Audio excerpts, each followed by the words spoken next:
Well, hello and welcome. Today we'll be doing our Mastery of Money seminar.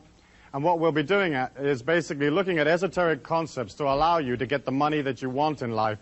Not necessarily to become millionaires or to become very, very wealthy, but to have enough money to go through the physical plane, to buy those experiences that you need for yourself and for your loved ones, and to feel a sense of it all just coming to you naturally as an outpouring of the love and the creativity that you put out, rather than this whole concept of like working hard and struggling and forcing the whole thing to come about for you.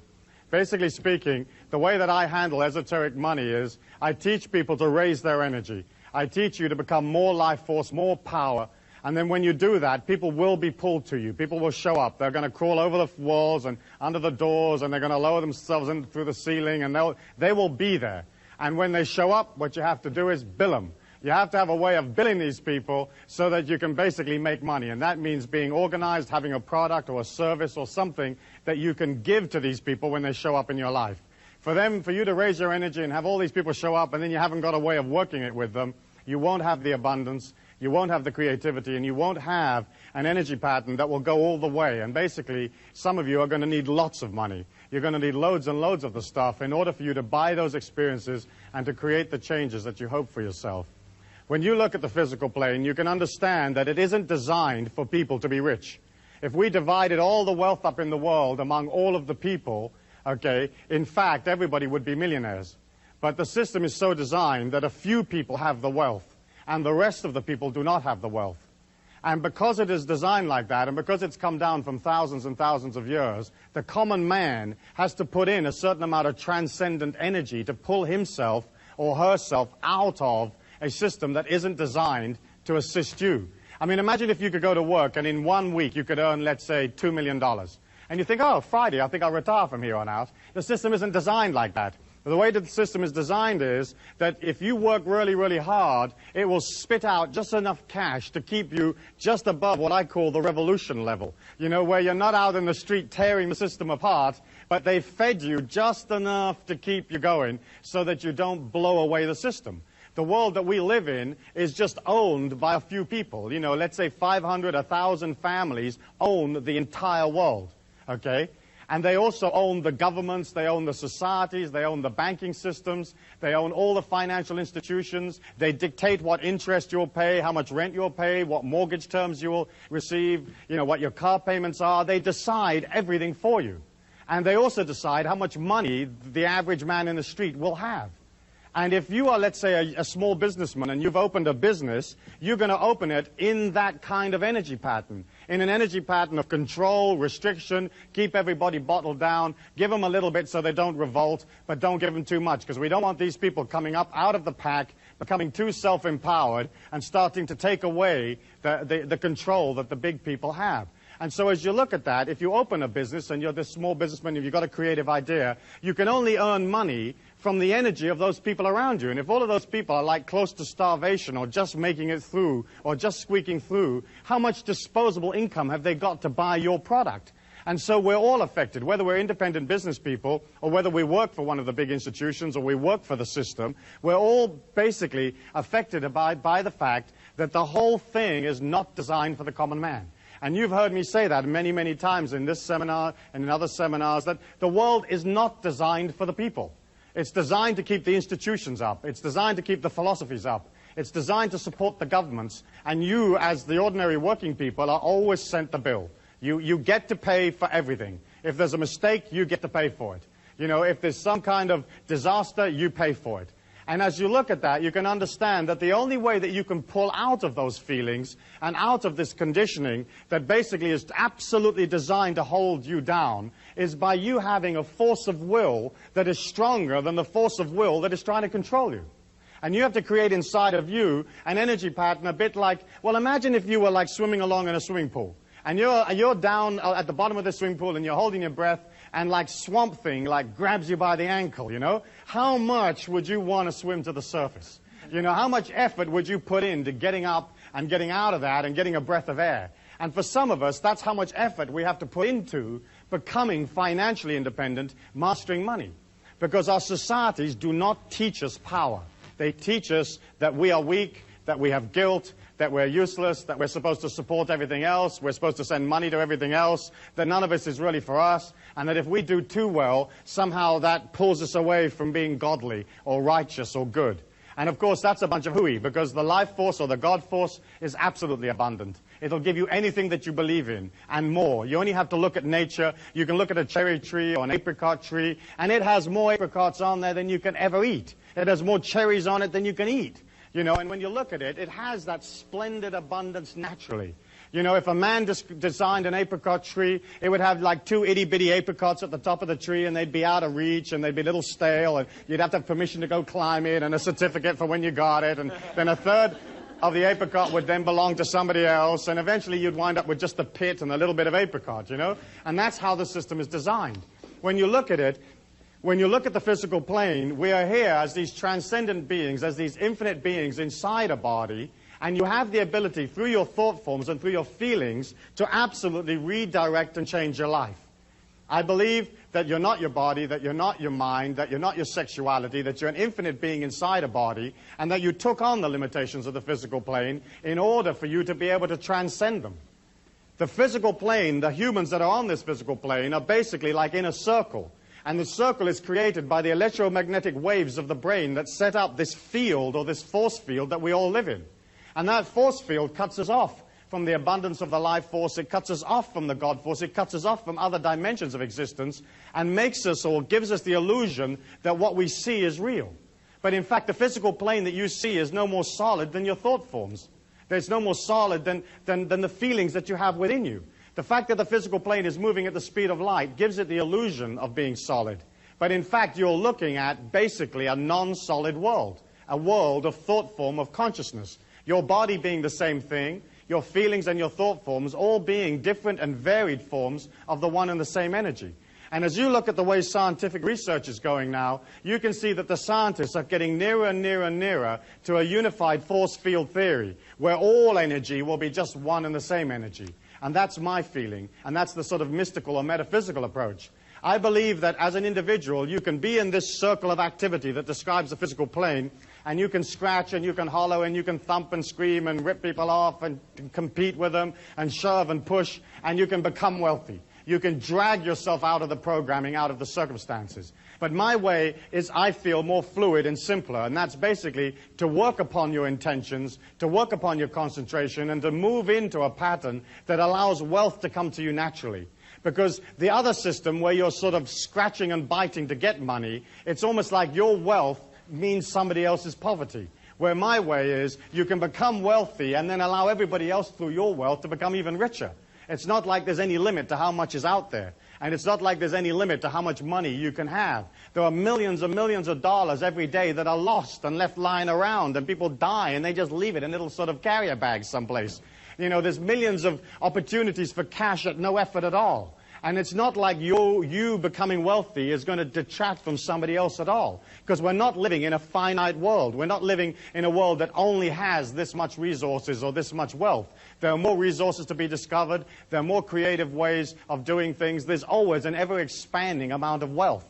And what you're doing as an individual is, you're saying, listen, I'm happy to concentrate on making money because I understand that if I don't concentrate on making money, I won't have anything. You know, if you concentrate on the phantom rapist comes out the woodwork and bites you on the bum. If you concentrate on money, you get money. But of course the societies and the way we teach our children disengages them from money. It disengages them from having wealth, because we teach our kids, hey, it's not okay to be wealthy. You know, the meek will inherit the earth. The God force doesn't want you to be wealthy. It just wants you to be this little thing and being terribly poor and being terribly thankful for the little itty-bitty that you got, you know. But of course, that's not true. That's just a load of hogwash that was handed down over thousands of years. You know, the life force could give a damn how much money you have or don't have. It is not emotionally involved in whether you're okay or not okay. If you're doing splendidly, then your splendidness will help others, because you'll be doing economic things, creative ideas, you'll be spending your money, hiring people. You know, you're helping the world by becoming powerful. And yet we look at a physical plane where everything is designed to not allow us to become powerful. As you come into the physical plane, as soon as you're born, or some people would say even before you're born, that mind of yours is beginning to record every feeling, every event, everything that's ever been said to you. and you suck all of that up. You know, you can put a person in a hypnotic trance, and you can take them back to when they were 11 years old, to their birthday party or something like that, and you can have them tell you how many people were there, what their names were, how many cans of Coke they drank, how many packets of Jell-O was eaten, who did what. Everything is in your life. Everything is all there. How many steps you took from the parking lot to your seat right now. You have a memory of all of that. And you imagine this small babe, and it's lying there, and it's sucking in all this information. Okay, and it's born to parents who think that, like, working hard is honorable, that you have to work hard to make it through the physical plane, you know. Well, let me ask you a question. How many of you here think that you have to work hard to make money, or you've been taught that you have to work hard to make money? Let me see your hands. Okay, you see, they sold you that. They sold you that. The people that run this circle of activity, okay, sold you that because they wanted you to work for them. You know, they wanted you to work hard for them. Okay? And so basically speaking, we buy into that. Working hard is honorable, or working hard is how you make money. Making money has nothing to do with working hard. It's nothing to do with effort or struggle. It's mostly a matter of being balanced and organized. And as you begin to center on your creativity, people show up that want to be a part of that creativity, want to be a part of that action. They feel your security, your strength, and they sign up for it, and they pay you for it. So it's a simple transference of energy. You transfer them an idea, and they transfer you another idea called money. As you look at that, you understand that, like this small child inside this body, it begins to suck in all of these belief patterns, and it has no volition of, you know, as to what is going to go in there. You know, whatever goes in there is whatever goes in there. So if the mum and dad are fighting over the rent, that's in your subconscious mind.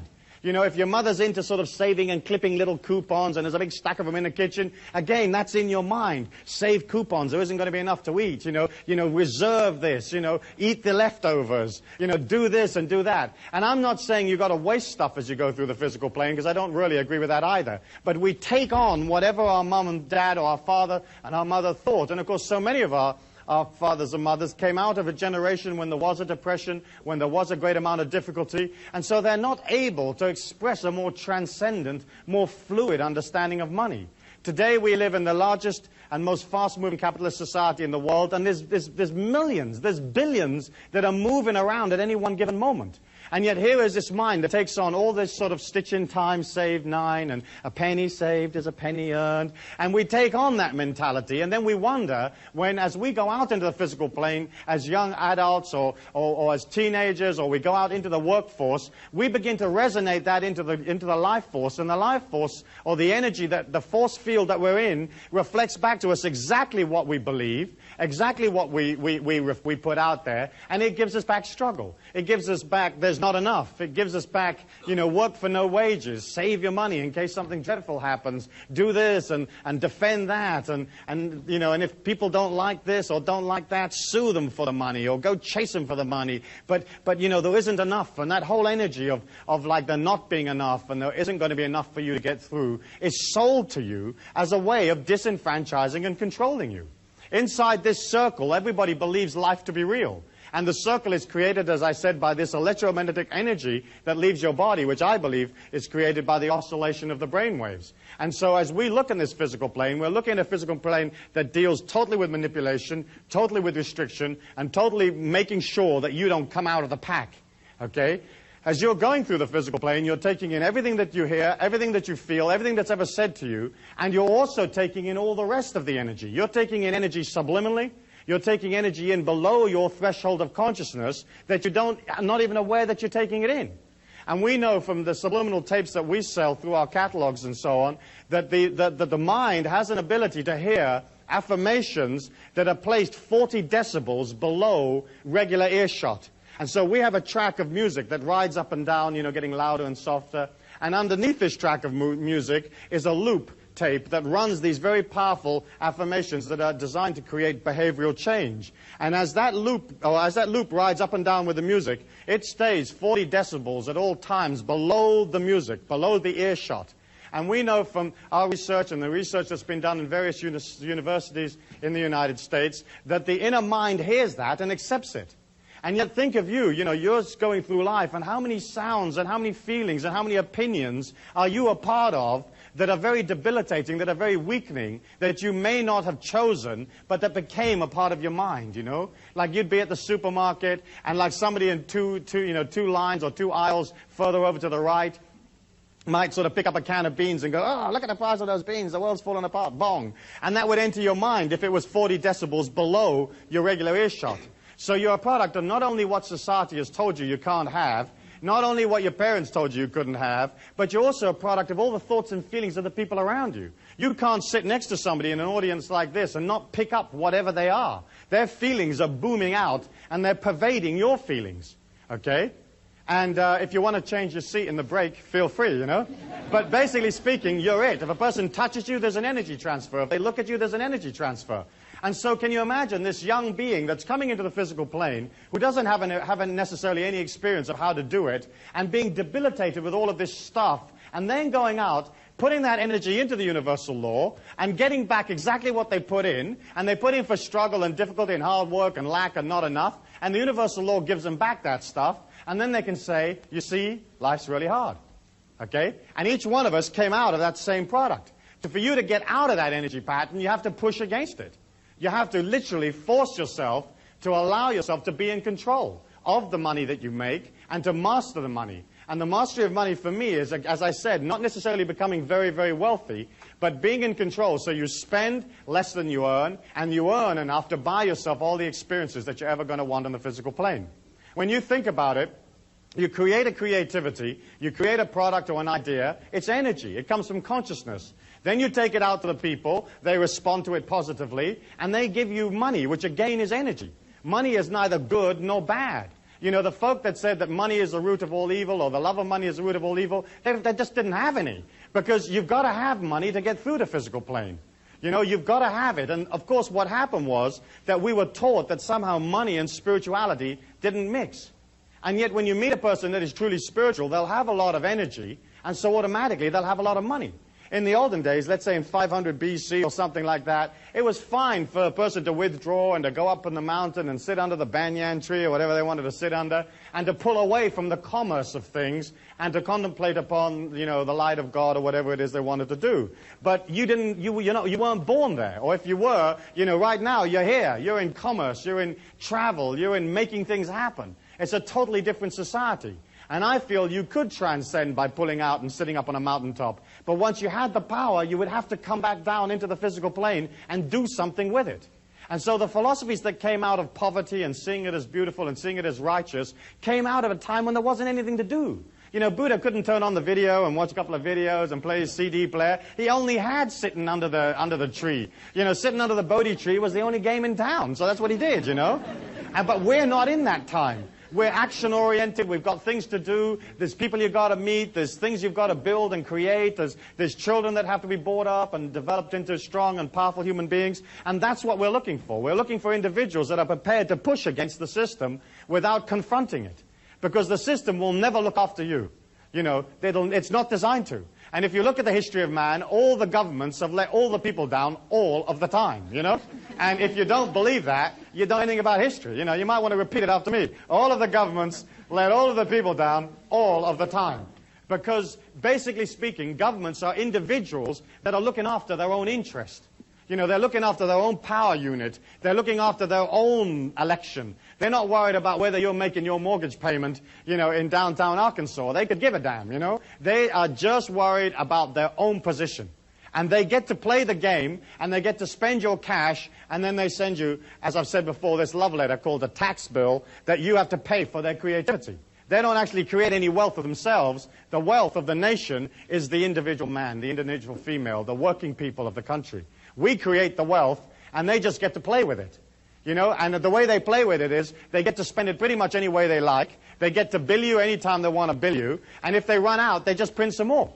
And so we're looking at a situation where the whole of the circle, the whole of the people that control this circle, the families that run the world, they have a control of the money. And money to the common man is life force. It's God force to a guy that doesn't have a spiritual quest, a person that doesn't have a quest or doesn't have a belief in any kind of higher transcendence. Those people that are purely in the physical plane, money is their God force. And once these people got control of the money, they could control the life force for the world. And then they could control the destiny of the world. And there's none of you here that haven't been controlled by the big families that run the world. Because they decide everything, from the price you pay for a shirt to how much you pay to go to the movies. Everything is decided, And the whole system is designed not for you not to come out of the pack. And as long as you remember that, now you can push against it, and you can say, gosh, that's dreadful, that's awful. Why have they designed it like that? They designed it because they're into control. They're into making sure that none of us ever get out. Okay? And you can push and you can rant and rave and you can have your little placard and you can go down to D.C. and stand there in front of the White House and it won't do anything for you. The only way you can win your freedom is to have enough cash to pull out. Okay? And to disengage somewhat from the feelings of the world, from the emotions of the world, so it isn't controlling you. Okay? And that, to me, I think is incredibly important because you've been sold this bill of goods that says you can't have it, and then the whole thing is designed, and if any of you do too well, they take the money back from you. All the money you have is basically on rental. You don't have any wealth of your own. I mean, look, for example, in property taxes, okay? They take, let's say, 1% or 1.5% of that property from you every year, okay? And governments go on for hundreds of years, so they can wait to get the house back from you. But they take, let's say, 1% a year. In one generation, they've got a quarter of your house. They didn't do anything for it. They never paid you. I mean, nothing happened. They just took a quarter of your house back. In 2 generations, they got half the house. In 4 generations, they'll own all of the real estate of the country. And that's how property taxes work.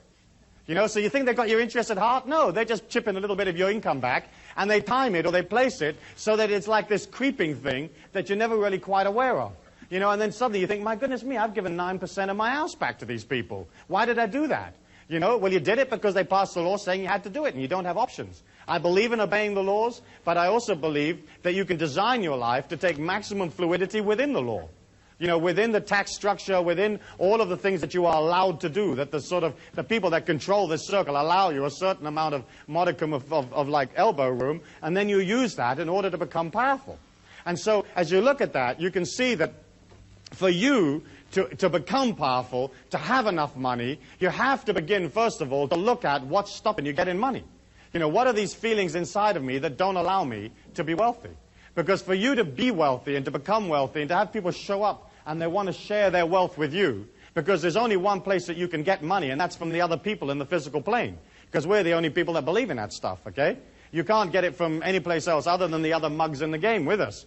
And so we have this energy that's absolutely neutral, and you have to create an energy from within yourself and then get these people to come along and give you the cash. To do that, you have to look at, hey, what do I really feel? What do I really feel about money? And when you look at how we deal with money, you can see that, like, for example, you may have had feelings. I know I certainly did. I remember thinking that if I became too successful financially, somehow it would pull me out of the society that I lived in. Like if I do too well, I might have to leave this ghetto, that kind of feeling, Or if I do too well, all my friends won't like me anymore. Or if I do too well, it may not be as loving or as strong as God might want for me, because I bought into the fact that God wanted me to be poor, And so as you look at that, you can see that like we have hundreds of these limitations. I mean, thousands of them. Stitch in time saves 9. There's one. What does that mean, for goodness sake, If the thing tears, chuck it away and buy another one. What are you doing all the stitching for? I mean, who's got time to do stitching and stuff, Oh, stitch. I mean, you get another. It's as simple as that. But we buy that. We buy, for example, things like women are no good at figures, like they're no good at mathematics. That means that somehow or other they're not going to make so much money. And, of course, women are just as good as anybody else with mathematics. You only need an $8 calculator. You can work it up to $10 billion, And I do a lot of business with females, and we travel all over the world, and we use a lot of feminine talent in various areas, and they know how to charge, and, they know how to make it work. I mean, it's simple. It's like, well, here's $1,000, lady, and here's $20,000. Which would you like to have, I mean, it's obvious. You don't have to be brilliant to figure that one out. And so, we buy that stuff. We buy that stuff. We buy, like, getting inside the little circle, getting in the corporation, and taking what they eke out for us, There are other types of limitations that deal with, like, religious beliefs, where if you're not holy if you're rich, or that kind of thing. And then, of course, we have all the limitations that deal with, well, if I do too well, nobody will like me. If I do too well, it'll be such a responsibility looking after all this cash. How the heck am I going to figure out what to do with all of this money? If I do too well, it will cause me problems. I'll have all these responsibilities. I'll have to defend it and so on. And we buy that stuff. Philosophical limitations about your relationship to money.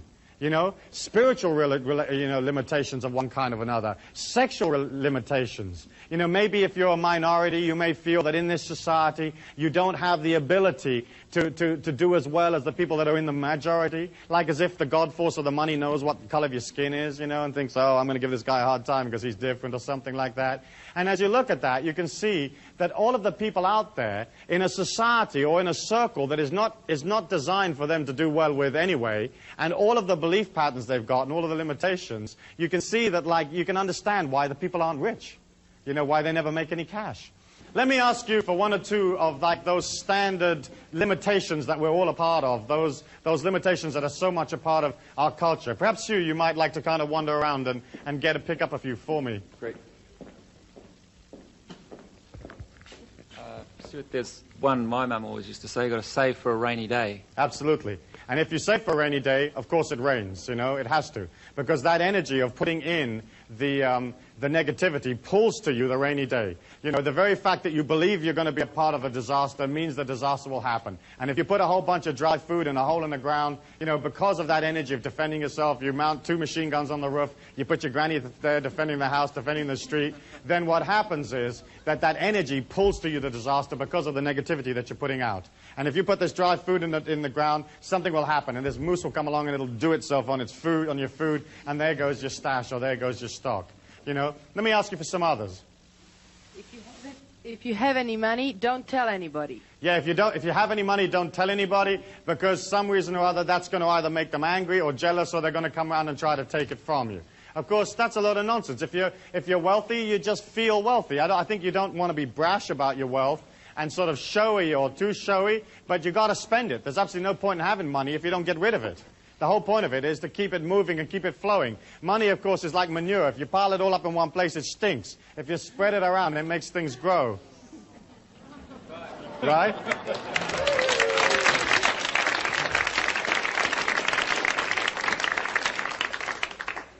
Let's have another one. It's easier to get a camel through the eye of a needle than a rich man into heaven. Right, that's a standard one. And, of course, the eye of the needle, I believe, was it not the gate of Jerusalem? And to get a camel through the gate of Jerusalem wasn't a big deal. And if the camel was a bit stubborn, you just had the camel over here, and you take a bucket full of the camel's lunch, and you put it on the other side of the gate, and you go, hither, hither, camel, and it comes along. Because that's how they talk in biblical times, hither, hither. And the camel just automatically walks through the gate. And, of course, a lot of our philosophies were designed to make sure that nobody got wealthy. You know, you can imagine how, like, well, imagine in medieval times when, say, for example, a lot of the churches owned all of the land. I mean, thousands and thousands of acres of land, you know. And the common people were dying of starvation, living 10 in a room in squalid, filthy conditions. From time to time, they'd go up to the sort of the big monastery or something, and they'd bang on the door, and they'd say, oi, what about us, you know? What do we get? And, of course, those people who owned or controlled the circle in their day, you know, they weren't about to share it with everybody. They weren't about to say, well, look, we'll peel you off 5 acres in the North 40. And so they had to sort of say, well, you'll get yours later. You know, you'll get yours in the afterlife. You know, this poverty stuff's really cute, and you're loving it right now because later on you're going to get it. And, of course, now we're not so stupid, you know. We're a little bit more sophisticated. We aren't going to buy into that afterlife stuff. Not because I don't believe in an afterlife, but I want my power now. I want my experiences now where I can experience them and become a part of them, and that's what you want. You don't want a promise for later. And, of course, the mind and the ego will always accept a promise. You know, you can always tell somebody, yeah, I'll do it for you, but later. And the mind goes, oh, that's okay, later, later. And that's why that philosophy was so powerful and so useful to the people that ran the situation in those days, because they could promise people a later date, you know, a long-term delivery. What about being filthy rich? Yes, like as if rich is somehow dirty. And isn't it true how, like, for a lot of people, money equates with, like, the misuse of it. You know, like if you're rich, you're bound to be misusing it. And of course, it's nothing to do with that. You know, you can have money and be loving and generous and kind and to help the world, you know. But isn't it interesting that we equate wealth with like some kind of misdemeanor or not acting honorably? And of course, that's not necessarily the case at all. Any others, Hugh? Money corrupts. Yes, and of course, a lot of times it does, because money is power in our physical plane. And power is very, very hard to work with. And the whole point of experiencing power is, in a way, to misuse it. You know, because that's the only way you really get to learn about it. But in the corruption is also the healing. and the transcendence. And I think that's pretty important, you know. Yeah, give us this day our daily bread, like there isn't going to be enough. Okay? Like this little bit's coming up. It's like welfare. Here's your little welfare. Any others? Money can't buy you love. Yes, money can't buy you love.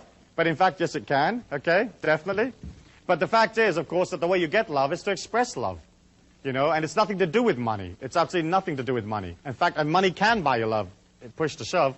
But basically speaking, it's only a matter of expressing a loving attitude, and love will come to you anyway. Any others? Yes. Can we have a positive one? Money makes the world go round. Money makes the world go round, and of course it doesn't. The world spins automatically of its own.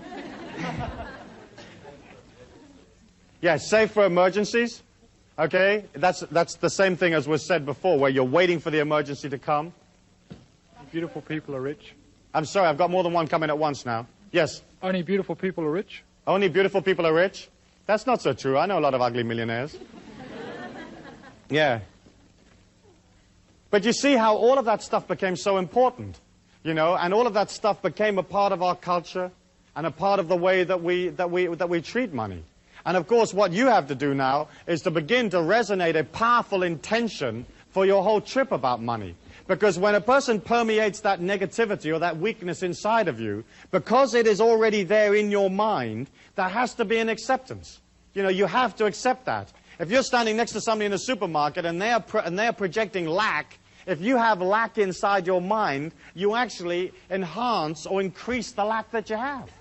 Okay? The only way you can come out of power is to not have it in your mind, or to have this forward projection of energy, this expanding energy that feels, yes, I can, yes, I will, I have it all around me, this is a flowing situation, and there's no problem with the amount of money that's going to come to me in my life. When you resonate your feelings, they change moment by moment as to what you feel about yourself. If you feel negative, you begin to create inside of you a feeling that pulls energy to it in a kind of imploding or coming in parabola of energy or curve of energy. And negativity has a way of resonating, so it sucks other feelings towards it. So if you're negative, you'll pull to you somebody else that is equally negative. If you're negative, you'll pull to yourself energy patterns that are disastrous or tend to fall about. And at the top of the curve, you know, it's just little niggly things that go wrong. You know, the car won't start, and this happens, and the handle comes off the bathroom door, that kind of stuff. But then bit by bit, as you begin to resonate the negativity after a long period of time, then suddenly the whole energy pattern begins to break up around you, and the whole thing drops on your head and collapses on top of you. You know, whether it's a financial collapse, or whether it's a collapse of your physical body, or collapse of a relationship or some situation, it's because through the negativity, you pull that to you. And by pulling it to you, you suck from the physical plane, and you suck only those parts that are congruent to you. If you imagine yourself walking along in this bubble of energy, okay, all of life is coming at you at the speed of light. And it's coming at you upside down, okay, at the speed of light. And you have all of these possibilities coming at you at any one given moment, okay? And you will pull from those feelings that are the same as your feelings, that are congruent with your feelings. So all the goodness in the world is coming at you, and all the evil's coming at you. And then you can pick up whatever you want. And so you kind of filter through your own feelings those experiences that are exactly the same as what you feel. And so as you maintain and establish a negative energy pattern, or a pattern of limitation or lack, it begins to pull in on you, and it pulls from the physical plane all of those things that are exactly the same. The only way to defend yourself against that, the only way to really develop a power inside of yourself, is for you to begin to pull out of you this transcendent, infinite, abundant feeling from within you. When you express positively, it creates an outgoing or exploding curve of energy. It's like this outgoing feeling. Not only is it warm, is it fresh, is it loving, but it inspires people because it's pure life force. It's pure confidence. And it's not like sort of confidence that you wear on your sleeve, which is real sort of pushy type of confidence, but it's basically confidence of feeling everything's okay. And as you resonate that energy outwards, the more and more power that you put out into the world, the more you allow that infinity and that abundance to come from your feelings, the less the negativity of the other people pulls you down. Because you cannot walk in a crowd of people, say in a supermarket or in a shopping mall, without having all of those people affect you. And you've all experienced it, where you've got out of a car and you've walked into a mall and you've only walked like maybe 100 yards or 200 yards and you bought like a can of something and you walk back to your car and you're absolutely exhausted. You know, have you had that experience? Right. And it's because what happens is as you walk through that mall, your feelings are resonating around you and everybody else is literally taking a bit of that energy from you. Every time they have eye contact with you, every time they touch you, every time they pass you, a part of you leaves with them. Unless you're resonating this everlasting supply from within yourself and resonating it powerfully and strongly. Then what happens is you get into the habit of holding your energy, holding that power to yourself. And it's the same way, again, with money. If you feel confident about it, it begins to be there. It's like natural. But you can't come from like way down here in a state of, let's say, limitation and poverty to something up here where you're walking with or a part of absolute abundance. You know, if you resonate poor feelings, you have to stay poor because universal law's got to reflect that. And so the name of the game as you begin to master money is one, allow yourself the patience to go beyond the old stuff, the old garbage, and two, begin to resonate in your feelings the abundance that you're a part of. And here you have to be very, very careful because a lot of people begin to think, oh yeah, all I've got to do is act abundant, act powerfully, act transcendent, you know, buy a lot of stuff, buy a lot of fancy clothes, and abundance will come to me. In fact, what you've got to do is you've got to begin to see abundance in those things that you actually have. Okay? It's not a matter of like going out and spending a lot of money on French clothes or something and then being in debt because that very fact that you're in a debt is going to pull you backwards. It's more like saying, okay, around me I have this and I see beauty and abundance in it. And then, as you begin to become more and more confident and you have more and more surplus income, you can begin to create affirmations of abundance in your feelings that actually affirm, hey, I'm doing fine, I'm doing well. And so, yes, go out and buy a good suit. Go out and buy a fine dress, a fine pair of shoes, whatever it is, you know, and have one, but have one of the very, very best quality. If you go for the cheap and the cheerful and the discount, it's always has that energy. You know, a discount, say, vacuum cleaner has a discount vacuum cleaner's energy.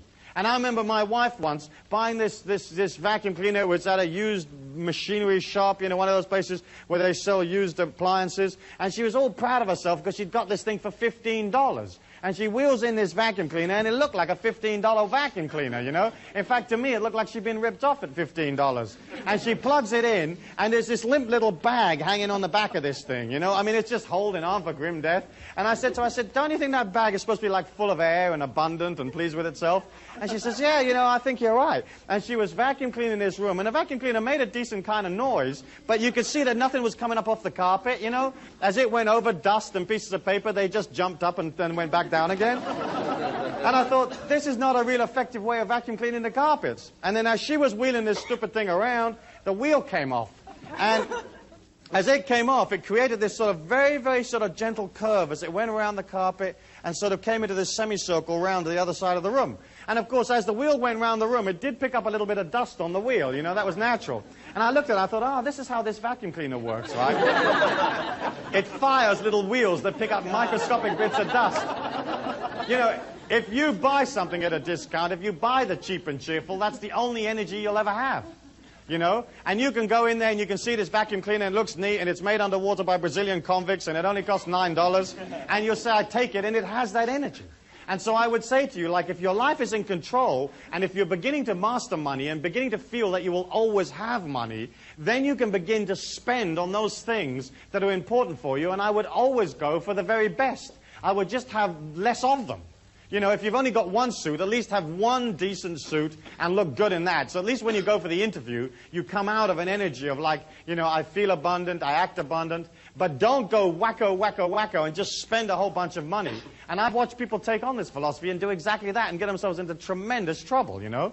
As you begin to create those feelings inside of yourself, it has to permeate your entire life. You can't have, like, let's say, one nice dress and then buy a $1.99 pair of shoes, you know, plasticky ones. And you can pretty much always tell people buy their shoes, because only people that have got money spend money on shoes, you know, that buy decent shoes. So you'll get somebody that's wearing this incredible dress, and then they're wearing these pair of shoes, and they're like this little plasticky pair of shoes. And you can suss it out. I mean, you can say, oh, my gosh, look at that. You know, if somebody comes in for an interview and they're beautifully dressed and they're wearing a decent pair of shoes, you know that that person, you know, feels good about themselves, feels strong. And of course, how much money you make is exceptionally intimately linked to how good you feel about yourself. Because it's a function of the ego to devise a system for its own survival. It's a function of the ego to try to win acceptance from the people.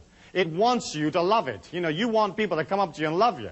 And so what happens is, as we go out into the marketplace, we have a tendency to sort of charge less or not charge anything at all, just to win people's acceptance. And that's the same thing about being sucked into what people think about us. You know, if you're not sucked into what people think about you, you just go about your life, what they think about you is their problem, not your problem, then you can begin to charge what you like for your services. And if you're coming out of energy, and you're coming out of love, and you're coming out of transcendence, you're basically selling a higher ideal, and there isn't any limit to what you can charge. But so often, you'll do an incredible job for somebody, and they'll come up to you and they'll say, how much do I owe you? And you'll say, no, you know, I don't need any money, you know. I mean, how many of you have done that, you know? I mean, I watch your heads nodding, you know, yeah, no, I don't want that. And what you're sort of saying is, please love me. You know, if I do this for absolutely nothing, will you love me, you know? Or you've said, yeah, you know, okay, but it should normally be $100 and just give me 20 or just give me $10 and that'll be enough. And it's a way of like not feeling confident about yourself. When you give something, when you sell something to somebody, when you give them a service, when you do something for them in a commercial act, you're loving them. You're helping them. You're assisting them, you know? You're delivering this refrigerator to them, and that saves them going all over everywhere and finding a refrigerator or building one themselves. You know, when you transfer goods and services to people, it's a way of loving them. And so if you love them, why wouldn't you have them love you back by giving you their money? You know, if you come out of energy and you come out of dedication and you come out of service, there isn't any limit to how much you can charge within reason. And I don't believe in rip-off, or I don't believe in overcharging, but I certainly don't believe in undercharging. You know, and so many of you don't charge enough. You don't charge enough for your labor. You don't charge enough for your products, because it comes out of like that self-image that says, oh gosh, I'm not really worthy for all of this, so I really shouldn't be charging that, or they're not going to love me if I don't charge, you know, if I charge so much. But in fact, when you can see the transactions that you're involved in life as energy, then you're not involved in the emotions of how much things cost. It's a fact of the commercial world that the more quality you put into something, the more you can charge. And at the top end of the scale, you know, you can charge anything you want. And so you're looking at trying to put energy, trying to put yourself into your commercial endeavors, whatever they might be. I mean, so often you'll go into a business, you'll go into a hotel, you'll go someplace, and the whole energy of the place is bland. You know, nobody's in it. Nobody cares. It's institutionalized. It's like press a button and this thing comes out, and you don't feel good about parting with your money. But when you're with a person that's enthusiastic, they're happy, they put their heart and soul into the product, you don't mind. You feel the life force, you feel the God force, and that inspires you. And so it almost feels like you're transferring money to another part of yourself. You know, if the other person is sort of demanding, or they don't have any energy in it, or they're institutional, there's a sense of loss. You think, oh gosh, I've paid for this room, but I don't know if I really liked it, you know. It's very much a matter of putting yourself into your life, into your commercial life. And that's important. When you can subjugate your ego and put that underneath the ego of your customers or the people that are pulled to your life, then you have the ability to serve them. And that doesn't mean that you're going to lose any sense of identity inside yourself, because you're not. But you're going to come out of loving people by serving them. And serving them is like looking them in the eye and finding out what they want. You've got to remember that you're dealing with a person who's maybe scared or lonely, or their body aches, or they have a need, or they need friendship or company, or whatever they've come up for. Because what they've showed up for in your life may not necessarily be the product. You know, it may be some totally different reason. They've come around for healing of one kind or another. And if you can put yourself underneath them, then what happens is they feel your support. And there isn't a person out there that doesn't want to be supported, that doesn't want to feel more secure, because the name of the game out there is basically feeling insecure, feeling scared, feeling fearful about the fact that you don't necessarily control life. And so there you are. You're this confident, smiling, heroic being, and you get up underneath the person and you come out of service. I'll never forget an incident that happened to me in Washington, D.C., where I was going into a seminar, and there was a young waiter there, and he just happened to come up to me and said, in the hotel, he said, what is the secret of tips? And I said to him, the secret of tips is to get underneath the customers, you know, to get underneath and really serve them. And he said, well, what do you mean by that? And I said, what I mean is that for the time it takes you to serve this person and to be with them, you'll subjugate your ego for their needs, absolutely.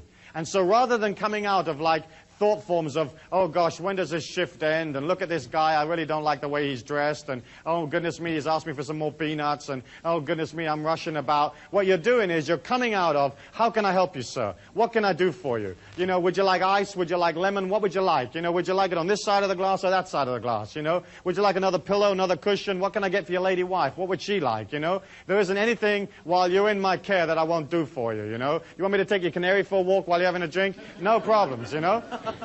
And I left this young waiter with this information about coming out of loving them and serving them. And I went off and did my seminar, and when I came back from the seminar, he came up to me and he says, this is totally fantastic. He said, I've never had a day like this ever in all the time that I've been a waiter here in this hotel. And the previous record for tips in one shift for me was $42. And in this particular shift, I earned $160 in tips for the very first time. So this young man had quadrupled his tips by just serving. And isn't it true, as you go out there, you'll find mediocre restaurants, mediocre hotels, mediocre airlines, mediocre everything. You know, you walk in the door and they can't even be bothered with you. They're not organized. They're not interested in what you want. You know, and you get this feeling of like, hey, I'm not a customer, I'm not a person. And you don't buy, or you limit the amount you will buy. And you don't feel this expansion and this power inside of you. And so as each of you begin to look in terms of like developing a way of becoming independently wealthy or developing some kind of creativity so that it gives you more wealth, all you really have to do is serve. And serve is energy. And the people give you back another energy called money. And then you go spend that on the experiences you like, which is again energy. And I think that's vital, and that to me is the key. That there isn't anything more than just coming out of service, coming out of being organized. You know, and being organized is a simple thing. You just get organized. You get, hey, what do I need to make this business work? You know, what are my customers going to want? And when you can subjugate your ego and put yourself in the mind of the customers, in the mind of the people that are going to come to you, then it isn't a problem to figure out what they're going to want. They're going to want to be comfortable. They're going to want to do it quickly or reasonably quickly, whatever it is. They're going to want it to work. They're going to want to be able to have value for money. They may want more than one way of paying for it. But basically speaking, what do they want? And then if you begin to concentrate on making it clean and fresh and beautiful, people respond. And isn't it true that as you go out in the physical plane, most of it isn't clean, isn't fresh, doesn't work? You know, I mean, you turn the handle on the door and it comes away in your hand. You press the button in the elevator and it doesn't go anyplace. You put 50 cents in the Coke machine and no Coke comes out, you know? And the whole of the world is like that. This sort of, this only just working sort of syndrome, you know? And of course, if you move out of, say, America and you go to other places, you have even more experience of things not working, you know? So, for example, in England, whenever I travel there, I try to make all my international calls back to America before I actually leave America. Because trying to get an international operator on the English telephone system, forget it. You can grow old. You know, you can grow old. I've only met one or two people that ever actually got through, you know. And as you look at that, you can see how like so much of it doesn't work and so much of it isn't there to help you. Why is this money mastery thing so important to you? The reason it is because we're living at a critical time in the financial history of the world today. We're looking at a banking system here today in the United States where the liquidity of these banks is on average only 6%. In the era going up to 1929, the liquidity of the average American bank fell from like 20% to 12%. And that really concerned people. Today, our average American bank has a liquidity of just 6%, which means that 94% or 94 cents of your dollar is no longer in that bank. And the money, that 94 cents that isn't any longer there, has been lent out to all sorts of folk that may or may not give it back. After the oil crisis in the 70s and in the war in the Middle East, the sheer amount of money that poured into the American banking system and the big financial houses of Europe and so on, that money came pouring in, the greatest transfer of wealth in the history of mankind, and the banks had to lend it out. When a bank takes your money, when it takes your deposit, that's a liability for the bank. The minute they can give it to somebody, lend it to somebody, it becomes an asset in their books. And so there's a tremendous propensity for the banks to kind of get rid of this stuff. It's almost like this hot potato that they're trying to shove onto the next guy. And so when the oil prices went up, you know, in the 70s, these banks went out and they kind of gave the money to everybody, you know. They just dolloped it out and said, hey, you need some cash, take it. And all of the countries out there of the third world and the lesser developed countries and so on, they took that money and they spent it. And they spent it like crazy on all sorts of projects that may or may not have assisted the infrastructure of those countries. And now we're looking at a situation where it's tremendously difficult to get the money back from those countries. You know, America gave money to every nation in the world. I mean, just gave it. It gives it to its enemies. It gives it to its friends. Albania is the only country that America hasn't given any money to. And the only reason they haven't given any to Albania is because they can't find it. If they could find Albania, they'd give them some. You know, and so all of this money's gone out, and you can watch these third world countries struggling trying to get it back. Mexico is an excellent example where they have a debt of up around close to $100 billion. And they get about $7 or $8 billion a year in oil revenues. So you can see that if they're only paying, let's say, 7 or 8% interest on their money, they need all of their oil revenues every year, forever and ever, in order just to service that debt. And what happened was that when oil fell recently, you know, tumbled down from its peak of $30, $35 a barrel, we got into a situation where the American people were literally wiring money down to Mexico so it could wire it back to the bank so that nobody would default. It's like you're getting billed as a common man, you're getting billed for something that's nothing to do with you. We have a situation where, for example, corporate debt in this country is at 50% of its total assets. And a lot of the assets that the corporation have are in the form of paper and notes and bonds that they're holding of other corporations. So the 50% that you think they've got, some of that may be real money and it may not be real money. The government has basically continued to print money like crazy in order to try to keep the system up. After 1946, all the major trading nations agreed to come off the gold standard, which meant that all of a sudden money didn't have to be real anymore, because in the olden days, a dollar bill was a receipt for some gold someplace. And in theory, you could walk up and you could say, hey, you know, I want my gold, you know, or I want to look at my dollar bill, or whatever it is you do when you go around the bank. But basically speaking, once all these countries came off the gold standard, there wasn't any limit to how much money the governments could create. And here in America, since 1980, the government has expanded the money supply 300%. But the country's only grown like 25 to 30% in that period of time. And so when you have a situation that the people that control all of the activity inside the circle can literally print money, you can see how there's a lot of money out there that really doesn't have any value at all. It's just a matter of everybody believing in it. And the banking system, everybody's got to believe in it. And that's why the common man never gets any of the information. They only get little bits of the information, because if anybody actually told you what was actually going on, you'd freak out and you'd go get your money back. As you look at that, you can see that like personal debt has expanded to the point where like the average person owes like 1.5 years' wages. You know, corporate debt is 50% of assets. The governments are running trillions of dollars worth of deficits. The trade figures are incredibly imbalanced, where it's costing billions and billions of dollars every month, you know, more than they're actually taking in. And you can see that all of this is creating a strain on the financial resources, not only of America, but all of the trading nations of the world.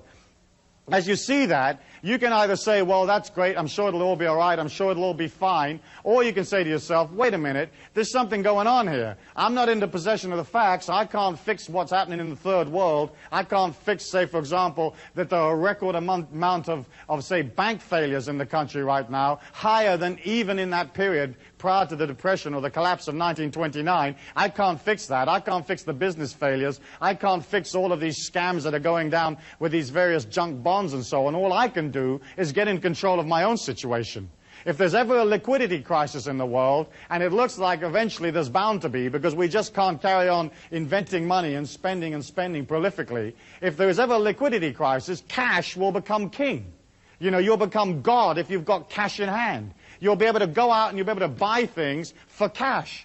Recently, near my hometown of Taos, they sold off a whole bunch of houses that had been repossessed from mortgage defaulters. And they put up 241 houses for sale all in one day. And the FHA got a whole bunch of people in for this auction to get rid of these houses, because obviously they didn't want the houses. And the houses sold off in that morning. And the cheapest house sold for $400. And the most expensive house that got sold off that day was only $21,000. And you can't build a family home for $21,000.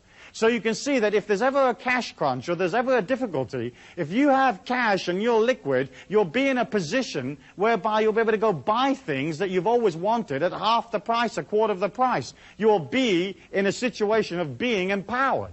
You know, and you can pop out one day and you can spend 10 grand and you come home at night and your husband says to you, what you've been doing? You say, I've been shopping. I've got this entire street. You know, I got it.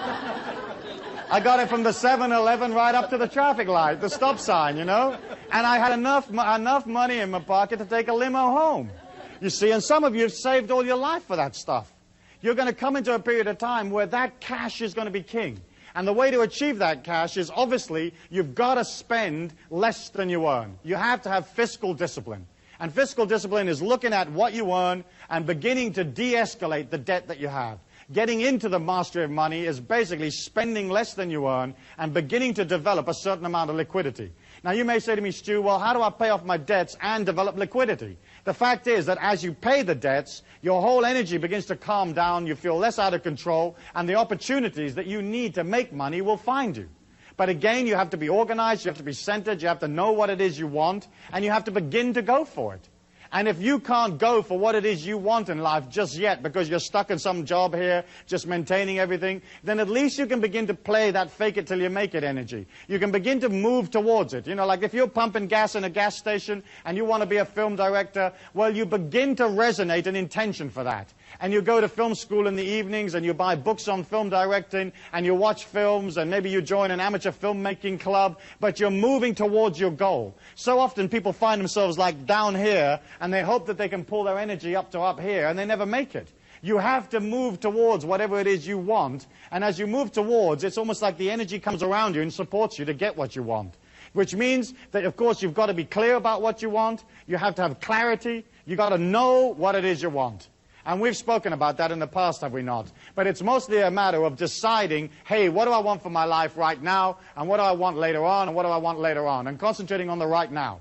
And of course, if you're not clear about what it is you want, then you begin a program of getting rid of all the encumbrances and all that stuff that's around you so that you can have what you want, so that you are clear about what you want, you know? And then you develop this high clarity about who you are, what your mission is in life, what your gift to the people is. You're like, hey, what are you going to give people? You know, you're this heroic being, you understand yourself, you've got perception that other people will never have, you've got energy they'll never have, creativity that they can't even dream of, and what are you going to give them? You know, what are you going to give them when they show up? And you have to have that clear in your mind. As you develop high clarity, as you develop high resonance, which is basically moving towards your goal, resonating this intention, resonating the whole idea all of the time, bit by bit, the universal law has to give it to you. And it's only a matter of coming out of control. It's only a matter of controlling the situation, dominating the situation, and seeing what opportunities there are. In order for you to be able to be in the marketplace, you know, you have to have something that you're going to offer. And so each one of you is going to have to develop a skill or some kind of service or knowledge, or you're going to have to get into control of a product. And you've got to have something. And so often people want to make money, but they don't have anything. You know, so if you haven't got that, you're finished. You haven't got a chance. You've got to have it. It's got to be neat. It's got to be fresh. It's got to be exciting. And it's got to be there for when people show up. So like a skill would be like you're a plumber, or you do something that other people can't do, and you do it for them. But you do it in an unusual and creative and exciting way.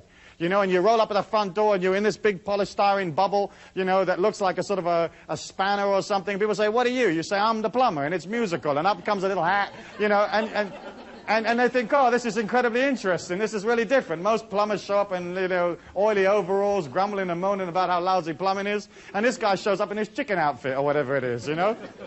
I always had this idea of a loan package where you'd get all the details of the loan you wanted when you went to the bank. And it was this incredibly beautiful loan package. And then you would train these 3 canaries to sing. And when you open up the loan package, the canaries would go, give us the loan, give us the loan, give us the loan.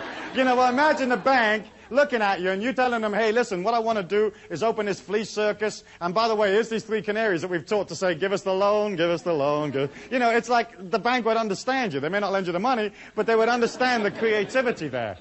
So as you decide that, you've got to either have something that the rest of the world hasn't got, which is a skill, or you've got to have some kind of knowledge. And we live in the most powerful, most information-conscious world that there's ever been. And there are 4.9 billion people out there, and they all want to know something. You know, they want to do the courses. They want to get slim. They want to be more beautiful. They want to be more protected. They want to learn to do acupuncture for canaries or whatever they want to learn to do. And you can say, well, I happen to have this incredible course that you can do. And in fact, information transfer is now one of the major industries in the world. And so all you've got to do is either have the information or acquire it, and then begin to figure out how to transfer it to other people. Of course, if you happen to be, say, for example, a lawyer, then the information you can impart, you have to do one-to-one. I personally prefer information transfer where you can get a lot of information out to a lot of people without being there personally yourself. So there's videos and tapes and books and 1,001 other ways of you transferring information to people. But if you have that information, people will pay you. And the reason they'll pay you is because they haven't got time to learn everything themselves. They haven't got time to do it all themselves. They want you to come along and tell them, hey, how's it done? So you've got the possibility of a skill, you've got the possibility of a service or knowledge, or you've got a possibility of a product. And of course the product is by far and away the easiest way of making money usually. Because there isn't usually any limit to how many products you can manufacture, ship, and get paid for. You know, knowledge has its limitations in many ways. A skill or a service has its limitations because you have to show up personally and do it. But a product has that incredible neatness that if it works for 10, it'll work for 100, it'll work for 5 million. And, you know, I've heard stories of people that have started companies that have literally made $40 million in the first 9 months of the company. And they had a good product. And they got a lot of people excited about the product. And they got them selling this product to other people, serving the community, giving them this stuff. And they generated 40 million in 9 months from a standing start. So if you have something that is a product, you're in a position to transfer that to other human beings and get paid for it. I think the important thing to remember about a product is that it has to be something that you love, that you live and breathe. You know, if you're setting these little multi-swivel toggle flanges and you love them, great. But if you're selling something that's boring and doesn't work for you and you don't like it and it isn't quality and it doesn't honor the people and it comes out of negativity, your heart will never be in it. And isn't it true and isn't it delightful when you meet a person who's into what they do? You know, and you go in the hardware store, and I hate hardware stores. They give me the creeps just to walk in them, you know. I don't like do-it-yourself. I don't like fixing things. I'm lousy at that stuff. And just to walk in and all those little oily boxes, I mean, it just blows me away. And so if you go in there and the guy's all happy and smiling and he's the sage of the oily boxes, you feel nurtured, you know. You feel nurtured. You feel, oh, this guy really knows. And you don't know. And they ask you all those dumb questions, you know, don't they? They say, well, do you need the quarter of a 16th inch double swivel reversed diddly-diddly? And you go, I don't know. You know, I just want a screw that'll hold the bathroom mirror up. Yeah, but do you want the kind that's the double bolt with a whammy-jammy on it? You know, and you don't want to know. You know, you just want a guy to give you the bolt. You don't care what it costs. You haven't got time to figure it out. You don't want to do like a 4-week course in little bolts. You just want a bolt. And so you feel supported. And so often we go in stores and the attendant will say to you, the shopkeeper or whatever, oh, I don't know, I just work here, you know. Does this, da-da-da-da? Oh, I don't know, you know. They don't care, they're not interested. And I think that if you're going to be transcendent beings and you're going to serve the community by giving them something, you've got to be damn good at it. You've got to put as much energy as you feasibly possibly can. You've got to get organized. You've got to have concerted action in the marketplace. Because all the affirmations, all the visualizations, all the stuff out there, you know, the prayers, whatever which way you have, rub the little rabbit's foot, all of that stuff won't work for you unless you're out there with a concerted action plan. You love it, you live it, you breathe it, and you're happy and excited to deliver it to the people. It's simple. It's incredibly simple. Commerce is just a matter of expanding yourself to do more of it. And that expansion always comes out of control. It always comes out of controlling your environment, understanding there's no limit to how much you can charge. Well, let me ask you, how many of you are going to put your prices up next week? Let's see you. You know, how many of you really believe in yourself? There you go, you see. And people will come into you and they'll say, well, isn't this massage $40? Normally, you know, I understand now you're charging $80. And you say, yeah, I'll charge $80 this week. I feel good about myself. Next week I'll feel even better. I'll charge $160. You know, and you begin to charge, but you put yourself in it. If you put yourself in it, they won't mind paying for it. And so, again, it's very much this whole philosophy of like pulling out of what the world says you can be, pulling out of the limitations they say you've got to be a part of, getting clear about what it is you want, resonating that intention for yourself, in other words, moving towards it, creating a clarity, creating a power around you, and heading on out. And some of you are going to have to move slowly out of, let's say, something that's restricting into this special kind of freedom that you're developing for yourself, but you begin to create it. You can begin to create it by developing, say, a hobby. There's a million of you that have various kinds of hobbies where you can make money on them. And I know guys that have converted their hobbies into multi-million-dollar businesses, where there's things that you know, things that you're interested in, and you can begin to form associations and begin to meet people.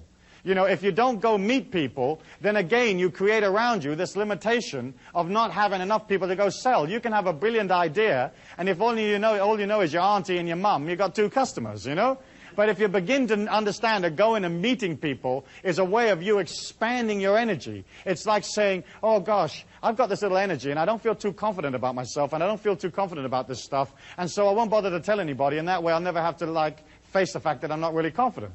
But if you're good, if you're damn good, if you're coming out of love, you're coming out of service, you won't mind expanding, you won't mind traveling, you won't mind trying something new, and you won't mind going out and meeting people.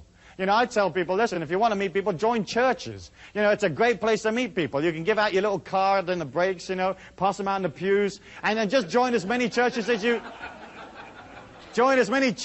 can sign up for, you know.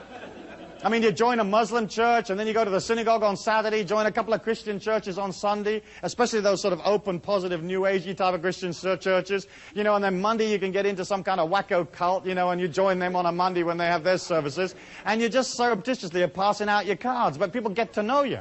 Because I've watched people develop ideas that were really cute, that were really neat, and go out into the marketplace and have an initial burst of activity and then fizzle out. You know, and then suddenly they're despondent and they're upset and they feel that their creativity isn't any good, and they wind up going back to what they used to do because they didn't have the force or the courage to push through to like meeting people, talking to people, being with people. When you get to the point where you talk to 100,000 people a year, you've got a chance with your idea. When you get to where you talk to 1 million, you've got a real chance. When you get up to like 5 million, then you're really cooking, you know? When you get up to 50 million, forget it. You know, you'll have so much money, you'll have to move out of the house and get a bigger one. Because it's people that are going to give you the cash. And it's you feeling confident about yourself and going up to these people, presenting them with the idea and knowing that they're going to love it. And the reason they're going to love it is because you designed it for them. You designed it for the people. You didn't design it for yourself. You didn't design it for you know, to look cute. You designed it for the people. So you'll come up with the only bath that has faucets that work with your feet. You know, and there you go, and you suddenly say, I've had this incredible idea. For 2,000 years, they've always had these baths with these little wacko, little cross-shaped faucets that you can't work with your feet. Now we've got the foot bath, and here's the handles, and here's where you put your toe, and this is how you make it go hotter and colder. And everybody will love you. They'll say, she invented the bath faucet. She made it something, because you don't have to do anything really different. You know, you don't have to come up with some incredible laser-operated sandwich-making machine. All you've got to do is come up with something slightly different. You know, and you've heard me talk about the pizza parlor, where like you can be one pizza parlor in an entire society of pizza parlors, where there's 17 in the street. But you could still make that pizza parlor so interesting that everybody's breaking their neck to come, you know? And there you are, you've got your pizza parlor, and you've dug this big hole in the middle of it, and you've got, let's say, like a 20-foot drop and some alligators in there, you know? And then you build this rickety little bridge from the front door of the pizza parlor to where the cash register is, where people order, you know? And you make this bridge so that it kind of wobbles a bit. You know, and people say, well, isn't it dangerous? And you say, yeah, we lose a few. But they're hungry. When they get on the other side of this bridge, these people want the pizza, you know? They want that stuff. And the alligators, as folk drive from miles around to see these alligators. And then we're going to put a waterfall off the roof. And they're going to get a little wet coming in. But once they're in here, they've got to stay for half an hour to dry themselves out. So we'll be in this street, we'll have this waterfall off the front of the pizza, we'll have this big hole with some alligators in it, little rickety bridge, and the people will feel excited. They'll feel a sense of achievement of making it across, you know, especially the older ones, you know. And they'll feel good about it, and they buy pizza. And that's all you got to do. And a pizza could be totally revolting, but they're going to buy it. In fact, if you're coming out of transcendent, you're coming out of heroic, you love yourself, you're going to put everything you can in that damn pizza. And you're going to make that thing wonderful. And so what you're looking at here is you're not looking at like developing some incredible plan or going to some business school necessarily. You're just looking at a shift in consciousness, a shift in dedication, understanding it's fine for you to be wealthy, understanding that you're infinite and there's no limit to how much wealth you can create for yourself. Okay? You're going to get clear about what it is you want. You're going to resonate that intention. You're going to play fake it till you make it. Whether you got it or not, you're going to move towards it no matter what. You're not going to let yourself get out of control and start spending a whole bunch of money you haven't got. Okay? You're going to allow yourself that power and that energy at all times, moving towards it, clear, resonating it, having it, being original, and more than anything else, you're going to love yourself by charging enough. Okay, by giving yourself time, having patience, and you're going to love the people that are pulled to you by serving them. And if you can come out of that love and that caring for people, putting your ego aside for their needs, your life and your business and your families will be swamped. You'll be swamped. You won't be able to handle the amount of people that show up. And as that happens, you'll have a way of billing them because you'll be organized and you will develop wealth. And suddenly you move out of struggle into a natural understanding and a natural flow. And that's how it was always meant to be. Life was only ever meant to be this gentle walk through a valley on a sunny day. It was never meant to be this incredible struggle, this incredible effort. And each one of you has that as a heritage, and each one of you can put that into your life right here and now today. Thank you very much.